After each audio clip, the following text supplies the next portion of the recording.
औज़ुबिल्लाहिमिनश्शैतानिर्रजीम बिस्मिल्लाहिर्रहमानिर्रहीम। वेखण ते सुनने वाले भाईओ, सब तो पहले अस्सलाम वालेकुम। साडे चैनल का नाम है वकास एट इन्फो।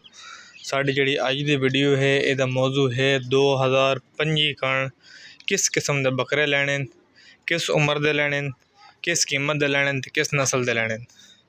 जैसा कि तुम वेख रहे हो 2024 की कुर्बानी गुजर गई है, तो काफ़ी लोगों ने 2024 की कुर्बानी के एंड ते पैसे कमाए ने। थोड़े इलाके शायद आखिरी दिनों के कुर्बानी चढ़ गई है। साढ़े इलाके आखिरी दिनों के कुर्बानी का रेट बहुत ज़्यादा हो गया है। आखिरी 2-3 दिहाड़ों के माल पूरा ही नहीं हो रहा, तो व्यापारी हजरात ने बड़ा पैसा कमाया। तो हुण अगों 2025 की तैयारी है। 2025 का किस किस्म के बकरे लैने, तो कितने किस रेंज के लैने, किस उम्र के लैने। सब तो पहले जी बकरे की उम्र कितनी होवे।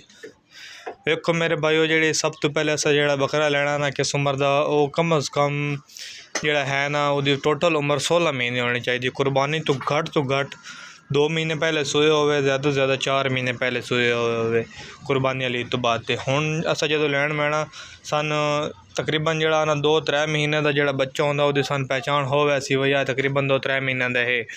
उदा अगर तुम 1 महीने का लैसो जो कुर्बानी तो बाद पहले सोया 10-15 दिन पहले उदा रिस्क है उस बकरे दुंदा को नहीं होना। दुंदा वो होंदा जिहदी उम्र 12 तो लैके 14 महीने के दरम्यान होवे। कम अज़ कम 14 महीने का बकरा दुंदा होंदा या 15 महीने का दुंदा होंदा। तो आखिए ना फुल 12 महीने का बकरा दुंदा, वो बकरा दुंदा कोई नहीं होंदा, उसका रिस्क होंदा। तो वत खीरे बकरे विकते नहीं हैं। सब तो पहले असें एक कोशिश करनी भाई 4 महीने का बच्चा लेना। तो वत तुसी वेख लेना थोड़े इलाके किस रेंज का बकरा विकदा है। अगर तुसी बिलफर्ज लाहौर दे रैशियो लाहौर महंगे बकरे सेल होंदे ने। साढ़े इलाका जोड़ा है सरगोदा, इहदे तकरीबन 50,000 तो लैके 80,000 की रेंज बकरा आराम नाल विक वैंदा। तो 50,000 तो 80,000 की रेंज विकण वाला बकरा जिस टाइम 4 महीने का उसी तो कितने का सी, ये भी तुहानू नाल दसां इंशाल्लाह। तो बकरा लैना किवें वही सारी इंशाल्लाह एक अलहदा वीडियो सी अच्छे बकरे लैन की पहचान किए तो किस हिसाब से लैना।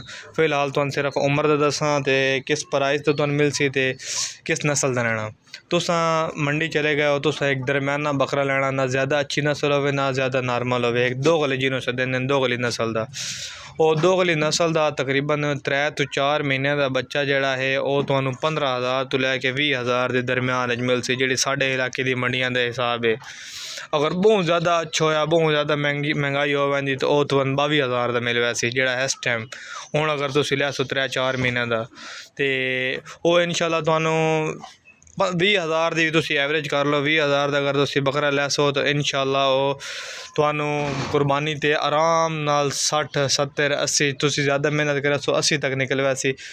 मंडी के हालात नाल अगर मंडी ज़्यादा रेट चढ़े ना, जिमें इस साल चढ़ी है जोड़ा 30,000 वाला बकरा ही वही 50,000 का विकया है इस साल।